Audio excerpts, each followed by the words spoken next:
Hello, my name is Stephanie, and for my informative speech, I want to talk about diversity in medicine, and I want to talk about factors that either improve or worsen patient outcomes.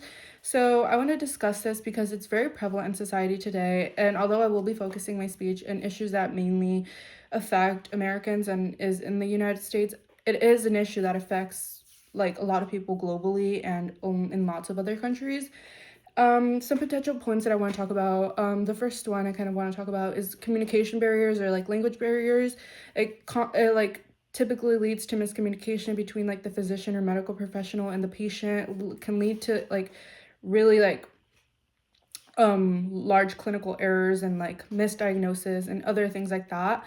And the second thing I want to talk about is like bias in the professional or medical workplace. And I also want to talk about bias between the patient and a physician, a minority patient to be more specific, and like microaggressions that they sometimes experience from the medical professionals.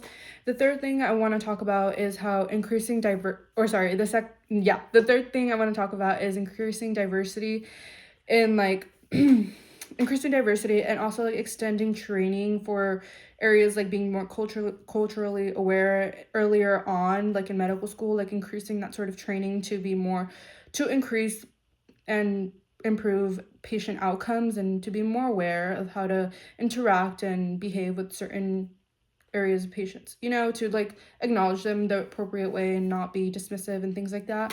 And I think a source I may be using is BMC Medical Education, and an article that I specifically looked at and wanted to maybe quote from is Cultural Awareness Workshops, Limitations, and Practical Consequences. So, yeah.